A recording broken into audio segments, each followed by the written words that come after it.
The meat. It's time for the meat, folks. The chunk, the sizzle. It's why you came. It's why you're here. And it's time to get into the DC universe. HBO Max has a series that they picked up from DC Universe. We're 8 episodes in on this thing. This one's called Home. The show is called Titans. This is season 3, episode 8. The description reads, as an emboldened Crane looks to filter his position through Gotham's water system, Starfire, still plagued by visions, enlists Blackfire and Superboy's help, and Gar finally tracks down Jason. Let's talk about it. You guys weren't in here for my breakdown this over the weekend when I talked about episode 7, and we talked about 51% and what happens. We already broke that one open. That review's over in our DC library at mostlysuperheroes.com/DCU. This week, let's talk about it. I've talked about this with you guys already on the show. I am enjoying it. The pacing is good. I think anytime you're popping around Gotham City in an HBO show, it is just fun. There's a lot of cool stuff, but the storyline itself has been a little spotty for me. I rewatched it today. I think you rewatched it today. Yep. And Mike's seen this thing, of course, and I'm going to need your help to kind of get us through. Let's just make sure we understand where we are so that we can be ready to go into episode 9. How's that sound? Yes, sir. All right, so basically where it left off in episode 7 was the Titans end up finding Crane at Mr. Freeze's old headquarters, Snowy Cones. Haven't got to talk to you guys about this, where like I literally thought Mr. Freeze was going to make it into the show, and he didn't. I was excited for a sec. Another stupid Gotham tease, just like with Batman or anything else. They just like they give you hints of stuff, but they're like, oh, it's not Mr. Freeze, it's just his old headquarters. Where is he now, though? Has he been? Great question. No one even like says where Victor Freeze is. Like he's got to be in prison. But I wonder if they're trying to do something new. Like that's a Batman villain. Mm-hmm. And they're kind of trying to get the Titans villains, I guess. I don't know. It's weird. But either way, the Titans end up finding out Crane's plan. Crane's got Red Hood, a.k.a. Jason Todd, basically held hostage, and they bust up the whole plan. They shut down the processing of all this gas. I'll go and I don't know if I said it yet, but spoiler alert for the show, basically. Obviously, we're busting it wide open. And the Titans get a win at the end of the day. But Crane gets away. Red Hood is still with them. And this one picks up. Oh, and Dick gets a romantic little fling with Barbara Gordon going. They're kissing. This one picks up right where that one left off. Basically, it opens up with the Titans now have a Titan signal, Big T, like a bat signal, but now it's a T, which is like straight out of the cartoon. I feel like. And they said they wanted to make it bigger than Batman's too. Bigger than at one point. Just a big T. I thought it was interesting that they did like a circle with a T in it and not just like a T light, but whatever. That was fine. And that's where it opens up is Dick's like watching the news and him and Barbara are supposed to go to some gala. But as he's leaving the house to go meet her at this gala, who shows up at their house? Tim Drake. And he basically knocks on the door and he says, I know Bruce Wayne's Batman. I know that you were Robin. I know that you were Nightwing, and I want to be Robin. Mm-hmm. And he lays out all these pictures of like, I was there when your parents died. Yeah, you're the only person that can do this trick. You did this one-arm trick. You did the meat hook or something like that is what he called it. And then I see Robin do it. And then I see Nightwing do it. And he's like, yeah, those guys just had to copy my moves. I was like, that's your best excuse to get out of this is Robin copied your moves. And he's like, I know Jason Todd was Robin because he walks like this. And that gets Dick onto a lead to say, like, I'm going to go try to find Jason now. But they also do drop a little penguin thing as well. Tell us. Like he brings out the newspaper and it's like, Robin and Batman take down Penguin. He's like, I read this article and I started putting stuff together. So there's another old Batman villain that they mention offhand. So Dick says, all right, I'm going to go out and I'm going to find Jason Todd. I've got a little lead on him now. And Barbara's back at her office. Like, I guess you're not going to go to this gala with me. And also my ceiling's leaking some water. And it will be the whole episode for some reason. Still don't know. Can't wait to get to that part. And whenever Dick is chasing down Jason, he's on his motorcycle and he sees him. And when he sees him, he's like, I'm just going to go after him. So he rips his motorcycle. What's he do? He pulls out into a street without looking. And you know what happens when you do that? You get in an accident. You get into an accident. You get hit by a car. This thing smokes him. It really does. Hard. I mean, he got thrown 25 feet. And as he's passing out, he's laying there. Jason Todd comes up, looking down at him. And then, boom, he's gone. We don't know where he went. Dick wakes up in the hospital. Barbara's there. And he's like, we got to go out there and find him. She's like, you can't leave the hospital only if you can read this sign. And as he's reading the eye test sign, and as he's reading the eye test sign, all of a sudden, all of the letters turn into a bat, like in his mind. So are we thinking that like Jason like may have slipped him a little gas or something? We don't really know. We just know that he sees it, he pretends it doesn't happen, and he gets out of the hospital. I don't think so. I was thinking about that. I think he's just like his I think he's demons just or something? concussed. He's just concussed, you think? Yeah. No. There's more going on because he sees a lot more throughout the episode. I've had a concussion before. Hand up.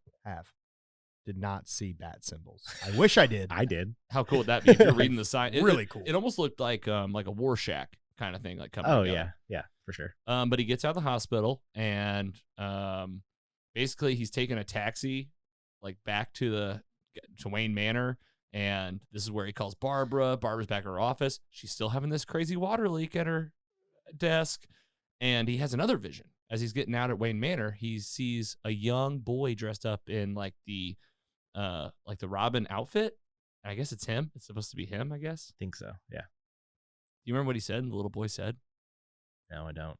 It's something about like what happened to the tunnels or what happened to the road, and he's having these visions of him as a young kid as he's trying to track down Jason. Trying to think like if I want to keep going with the Dick storyline or if we should pop over to like Blackfire and Starfire. Okay, so hey, we get some super sex in this thing. Just breaking that bed. Just going for it. Blackfire, Connor Kent, aka Superboy. I mean, they're like together now. They're hooking up. They're doing the nasty. We watched him lose his V card. Yeah, he's no longer. He's no longer. For later in the episode, spoiler alert. Yeah, I mean, I knew because I was like, yeah, because you meet him at season 2 when he like gets out of the lab and like he's been with the Titans like ever since. So he's just like a little baby out. Like, dude's got needs though. Yeah, and he's like, I'm Superman, I'm Lex, I can figure this out. And who interrupts kind of their sexual moment? Starfire's still having visions. She's mad, and she's like getting ready to fire her sister. She wakes her up, and then they decide to put her back in that tanning bed that like helps her get into her brain. I think I've seen that one before where the sister walks. Never mind. That was good. So the plan's like, hey, put me back in this tanning bed memory thing. And what does she do? She ends up stealing a car again and driving to where? Wasn't this the most confusing storyline ever? Like she gets out of the car. She's like, you guys let me drive? And Superboy and Blackfire are like, yeah, it seemed like you wanted to come here. And then you're just hanging out at this spot for a while. What was that spot? Hopefully we find out a lot next episode. Hopefully so. Superboy and Blackfire have a whole heart-to-heart about him losing his virginity to her, and they're going to basically still hang out. That's fine. So their storyline's done for the episode. That's pretty much it for them. Beast Boy, Gar Logan is his name. We found out in episode 7. I don't know if you guys saw that. So I love it. Pretty cool. He went and saw Molly, Jason Todd's friend, and says like, hey, help me find this guy. What does he do? He has Molly text Jason Todd. It says like, where are you, Jason? I need to find you. I don't think he ever goes to see her in this episode. What's he do instead? This is wild. You had to explain this to me. You had to sit me down like a small child and explain this to me. I mean, I'm trying to like really. I've seen this episode twice, and I saw it 20 minutes ago. That's what I'm talking about. Like it gets a little hairy. What does he do? He says, "I want to be a Titan again." Basically, he's like having remorse. How do they show you Jason Todd's having remorse? Basically, he goes to what I'm taking as kind of like a whorehouse of sorts. That's really not for you to go and like hook up. Sorry, this is a R-rated show, just FYI. So if you're listening to this with your kids, like there's some like graphic stuff in here. Like we've already said some. There's more. So in this scene, there's a man. It's like a window. You pay and you get to watch these two people like do stuff. And the couple on the other side of the glass of Jason Todd, the guy's like, "What do you want? What do you want to see? We can do the nasty. We can do this. We can do this." And Jason's like, "I don't want to do any of that. I'm here to talk." And he goes, "What do you want to talk about?" And he goes, "I want to call you Hank, and I want to call you Dawn." And he's like, "All right, whatever you want." And he goes, "Hey, Hank, I'm really sorry." And the guy goes, "It's okay." And the guy goes, and Jason goes, "For killing you." And the guy goes, "I'm out of here." And he leaves. And the girl's like, "Hey, maybe that guy had it coming." And Jason's like, "He didn't." And the girl's like, "Well, were you on drugs?" And Jason's like, "Doesn't matter." And she goes, "You know what? I've done some really stupid stuff on drugs." And I was like, "No way." And she goes, You know, in my experience, the only type of place that you'll ever get forgiven for this type of thing, ding, ding, ding, is the episode title. It's called Home. She says you have to go home. And basically, she goes, "You're out of time, big guy." And the window closes. I was like, that was so fast. So weird. So weird. And he's like, that's not really an option. But he decides, I'm going to make it an option. So how does he do this? He goes to the tunnels where Batman showed his Robins. Like, there's underground tunnels to help you get around. And both of the Robins know this. And so they both end up there. That's what I'm getting. Tunnel travel. Do you see anything? Was there anything else that I'm missing about like how Dick goes to the tunnel and he's going in, right? Well, first, okay, Jason Todd, first he goes to Jonathan Crane, Scarecrow. Turns on him. Well, I guess. He essentially turns on him, essentially, right? He finds him. Jonathan Crane has a what's this called? Jackhammer? A jackhammer. Okay, and he's trying to break into the water system still. Can we just say it out loud? They're stealing the story directly from Batman Begins. I mean, this water system in Gotham is more messed up than Flint, Michigan's. Well, this is exactly what happens in Batman Facts. Begins. This is Scarecrow gets into the water system. It's the same thing. The only thing you're missing is, Ra's al Ghul, but still. Wait, I'm pretty sure. Didn't Gar tell Dick where to meet him? So because maybe he found out from Molly. Probably. Yes, that's it. That's got to be it. We're connecting the dots there. And also Tim Drake helped him with a lead of like where he was with like whenever, because like Tim Drake saw Jason Todd the night that his dad got shot. Yep. Outside, and I feel like that helped him too. But I think you're right. It's more like Gar got info from Molly, looped him in. I think that's what happened. I remember Gar walking in and like saying that he needs to meet Jason. He's like, "Do you want us to come with you or something like that?" He was like, "No, I got Did we it." talk about how they like saw how Jason walked and then they followed the person that walked like that? That was exactly it. Tim Drake's like, well, he walked like Robin. Yeah. I studied him too. He's been studying Robins his whole life. And then so Dick called Barbara Gordon's like, "Did a guy walk weird?" Yeah. And then that's when he's like, all right, I'm going to go to the old tunnels. And he gets down in the tunnels. And, I talked about Jason Todd before he gets in the tunnels. He finds Jason Crane with the jackhammer. And he's like, I'm done with you. Knocks him out, punches him. And he meets Dick essentially down in the bat tunnels. Jonathan Crane, by the way, he wakes up from this being knocked out. And a worker from the factory, from the water mill, very nice, a very nice man, was like, "Hey, get out of here!" And Jonathan Crane's like, "I was just sleeping in here." And gives he's him like, a yogurt. He's like, "Oh well, here, just get on up. You're all right. Here's my yogurt." Did he already say he already mixed it up? Did he say that? Did I miss that part? He's like, "It's already mixed up for you." Oh my gosh! I don't know if he did. Or I not. eat those. I actually eat those yogurts. Could be for breakfast, so Yeah. I know what you mean. You gotta mix them up. They're Greek yogurt. You gotta stir them up. And he finds out that he was using the wrong type of jackhammer, first of all. He's like, you were using a concrete jackhammer instead of a steel one. And I was like, I thought you were like a genius. And so what's he do? He kills this guy. What's he do after that? He goes to see a therapist, a.k.a. his mother. So weird. And tries to get her to like get him straight again. He's like, give me one of your pep talks, Mom. And she's like, I'm done with this. It's over. Like, you are so crazy. You don't even exist to me. I have a new son. He's better. Something like that. And what does she do? He's in her lap having like a breakdown, and she like glances up. Apparently she was working with the police for like, if he ever comes to see you, push this button, which she does. What does he do? Starfire says he forced her to kill herself. She goes, Scarecrow forced his own mom to kill herself. I just watched it for the second time. Okay, I missed that. And I'm like, what did he do to get her to kill herself? Either way, though, I just saw her back, like, her neck just like cracked. Yeah. Either way, he kills her, right? And gets out of there. And what's he do? He gets out his phone and he goes, you know what? I put a tracker on Red Hood because I put a lot of work into making you. And he goes, I'm gonna find you. And where's that lead him? Down to the tunnels, where he overhears this conversation between Jason Todd and Dick, where Dick's on the walkie-talkie. Remember? He's on the walkie-talkie using the speaker system. And he's like, I want to come home. And Dick's like, you killed Hank. And he's like, that was the gas. And he's like, you give me Crane, you can come home. And Crane overhears this whole thing. Dick goes back to the Titans and he says, we're going to make this deal. And they're like, are you kidding me?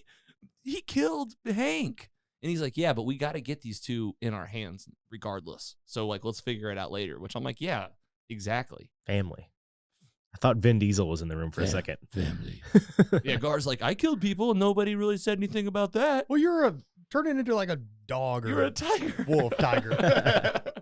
And Starfire tells Dick as he's like leaving, he's like, hey, listen, you said you were going to be a better Batman. You know what that means, right? Either you don't kill or you do kill. So decide. And we're like, okay, we'll see what happens. So they go back to the water main, and this is where I get a little mixed up, but I know that a couple things happen. For one, Jonathan Crane is like back there at the water main. He's had like time to set up, I feel like. Mm-hmm. And while he's set up, Tim Drake comes in because he's been following him. Because he told Dick, I was like, remember whenever he spotted... I'll find Scarecrow and I'll find Red Hood. Because he spotted Dick going into the tunnels. And he goes, I know about these tunnels. I know about Batman using these tunnels. I studied Batman. How has no one done this besides Tim? Right. Yeah. That's what I'm like. This kid's like 16 and he's figured it all out because of a move. And he says, I'm going to go find him. Well, he does. He finds Crane. They literally are staring at each other in the parking lot. And Crane's like, pulls out his gun and just pops him.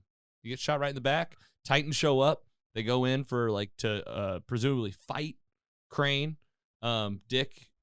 Gar, Beast Boy, stays with Tim Drake, so we don't know if he's actually going to die, but he was like definitely bleeding out. Bullet went straight through because Connor Kent does his x-ray vision.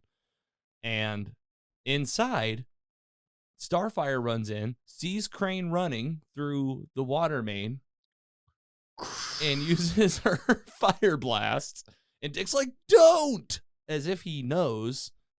And what happens? It blows up all the poison, all the fear gas is just there, like set up, waiting. And it goes right into the main water main, the main one, Dick says. Like for all of Gotham. It's a pipe like this big. What do we do now? And she goes, are you telling me I just dosed the whole city? And he's like, yeah. And then where's it cut to? Guess what, guys? Barbara Gordon's desk is wet. Is soaking wet. She's just sitting there like, what a Monday. Thank goodness she was like on the other side of the room, or she'd just be sitting there soaked in it. And it's just pouring down on her desk. And last shot of the episode, she's sitting there looking at, like Andy said during Patreon, like she's sitting there looking at it with this wild look on her face. And I think you're spot on. It seems like maybe the fear is already taking effect, maybe, because she has this really weird look on her face. The water's pouring. She looks up out the window, and what do we see from the beginning of the episode? The Titan's light, the T in the sky, is now a full shade of red. Symbolism. End of episode. I'll give it up. It's just clunky. Yeah, I mean, I know it took a while to get through that, so sorry, but like, I mean, did we miss any big parts? Do we feel like we understand the story? What do you think in PC, Mike? I feel like we understand the story, but it's just clunky as heck. Super clunky. Like, why are we at these different places? Like, can we not get like a linear story? I get that every TV show has a main storyline, right? And then there's one or two little offshoots. All right, Starfire's doing her thing, and Superboy and all that. Whatever, that's fine. But then we just get so much crazy stuff, and how they end up here, and it's just falling so perfect that Jonathan Crane heard them in the sewers, and it's the same plan that they had in Batman Begins about the water system and the like, water and the gas. Yeah. Giggler, what are you thinking about this? Yeah, we just need to have a few questions answered. Like, how does this, like, what do you drink the water and then it affects you? Do you just need to be around it? I don't know. Those are things that I don't know how they would have addressed that yet. I mean, it could be the first thing they address next week. Who knows? Yeah. But, do you think they're going to do like an antidote steam? Like they're going to steam the water system and antidote everybody? I hope they don't. I don't know. I don't want them to take from Batman Begins too much, and I don't kidding. think they will. I think that they're trying to do the complete opposite of that, just like we said with like the villains. I think they're doing their own thing, try to give some screen time to the people that we don't see, villains and heroes. So, and also like just right, like was that just symbolism of the red thing or the red sign? Like, or was it actually red? Yeah. Is she seeing red now? Like, right. That would indicate that she fears the Titans, maybe. Or am I just making? She did have like a little devious look on her face. I don't know if that's anything. Maybe she's just mad about the Well, water flooding her office. But Didn't you say on your most recent episode that you still think that Our she's most recent episode. It's still our show. You're right. But yeah, no, I said that, I still have this feeling that Barbara Gordon's bad. And that even though her and Dick are falling in love, like, it's like only setting us up to let us down, right? I keep going there too, but I don't know. Not confident in it. I'm just kind of going off of trying to predict what would shock us the most. But yeah, we're halfway through, and it's weird. Like I said, when I'm watching it, it's a hard show to talk about because it is clunky. But when I'm watching it, I am having a good time. Wouldn't you agree with that? Like, it's not like you're watching it going, this is a mess. You just feel like a little bit like, well, maybe there should be a little bit more exposition, but I'm still having fun. Like, this Nightwing looks great. The suits are awesome. The powers are cool. And like, again, anything you're showing me Gotham City, it's great. But I will say the little teases for little Batman villains here and there, and like, not having Batman at all, it does feel a little bit like it's. I'm stealing this from a lot of people out there. A Batman show with no Batman at all, essentially. But again, it's the Titans. what's Bruce even doing right now? Remember when he left, actually? It wasn't, I said it last week. I got confused because of the flashback episode. I was like, oh, he's in London. And I was like, wait a minute. No, that's when he flashed back to Jason Todd. The last time we saw Bruce Wayne was he killed the Joker. just dropped the crowbar. Drop. This is episode like 2 or 1 and left. And like, that's it. Like a true exit. But he'll be back. We're only on episode 8. But we don't know if he actually killed the Joker with all the lies that he had, too. But it seemed like he did, remember? Because they showed us a flashback to Jonathan Crane in the prison, and they're like, what happened? And they're like, Batman. Either Batman killed the Joker, or they may have just said the Joker killed Robin. True. Because I can't remember exactly what happened in that Well, I mean, he episode. lied about Jason Todd being buried. Yeah. Or we think. Yes. Or he just had that random funeral and no one was there. And so that's fishy. And he's looking for like a new Robin, and Dick's like mad at him, but we saw in the flashback that he didn't want a Robin. He was like, I don't need to have a Robin anymore. This is bad. Like, I don't need kids dying around me, because that's exactly what happened. He died. A lot of questions. A lot of questions. A lot to be seen. But episode 9. Do we have an idea of what this will be? We don't know what the title is yet. Probably Souls. Souls. Yeah. It's called Souls. Yeah. Ooh. Okay, that's intriguing. I know it's like you'll get to that middle of the episode and be like, oh, that's why it's called that. Oh, yeah, right. Is it a Ra's al Ghul thing? Like Jason Todd's soul needs to be set free to be actually a person again? Yeah, exactly. And like, we didn't even really talk a lot about Red Hood because they have that agreement, and then they come back and all hell breaks loose with the water. But like, what actually happened to Jason Todd and Red Hood? Like, was he even in the end of the episode? I didn't see him. Remember, he's like, yeah. He's like, give me Crane. You can come back and live at the house, right? I don't think we see him again. No.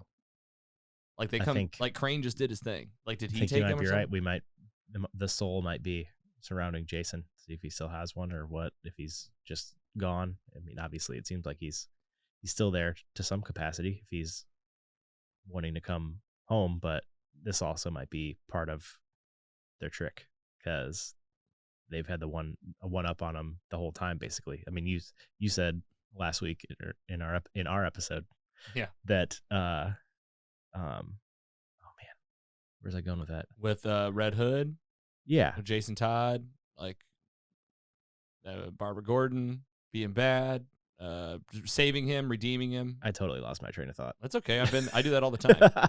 I was thinking of two things at once, and the other one just deleted from my brain. Well, we are definitely talking about, if we're going to bring back this, if Jason Todd's going to be redeemable or not, because that is a big question. Like, good guys always do this, right? They're always like, okay, we can forgive you, but like, you killed one of our teammates like just days ago. Yeah. Do you guys have other friends out there that are watching this, like, that are enjoying it? Like, would you tell someone at this point to like watch it, or like, it's like, we need to finish this thing to kind of see what happens? I know for a fact I have a friend or two watching it, mm-hmm. and they're kind of the same sentiment as us. Like, he struggled to get through season 2. Oh yeah, I'm sure. But so this is 100 times better, but it's starting to get a little muddled. Yeah, starting to get a little muddled. Let's write the course. Remember the first 3 bangers. Hasn't been good that good since. Let's spend 95% of our brain power on the first 3 episodes, and then you know what? Let's do the water thing again. And then maybe they're like, don't worry, the last 3. Yeah, I think we're just building here, and it's gonna pop off at the end. And can you imagine, like, with how good the initial episodes were, the finale isn't gonna be below that in terms of like what we're looking for. So, I agree. I think the finale and like I hate that we're jumping ahead, but like the middle is just a little messy. We've said it. We said we don't need a dog on it too much. This is also what we'll also talking about TV shows 1 week at a time. Yeah. It's like you can overanalyze. So if we waited to binge this thing, it'd probably be like, oh, okay, they explained it at the beginning of episode 9. You just move right through Yep. it. And you know what? We probably will binge it one day. I'm already getting like the inkling to like go back and binge like all the MCU stuff. WandaVision, Falcon Winter Soldier. I was like, I'm just gonna binge these things. Doom Patrol comes out this week. Me and Carrie just restarted it. Attaboy. So Doom Patrol, also HBO, could be a absolute. I mean, it is a crossover with this show. They're in the same universe. Beast Boy came from Doom Patrol. You guys remember the episode of? And they were all in this Earth Prime On CW? on CW. I don't know if we're allowed to count that anymore. I know, but I'm gonna bring it up every time we can. I always say, don't let them forget that we saw them do that. Yes. All right, guys. HBO Max, Titans. We'll talk about season 3, episode 9 next week. It's titled Souls. And that review, along with this one and all of our DC stuff, is at mostlysuperheroes.com/DCU. That's our DC Universe library. Reviews, connections, breakdowns, explanation videos, everything is there. And go check it out. We'll keep the DC rocking and rolling on Mostly Superheroes.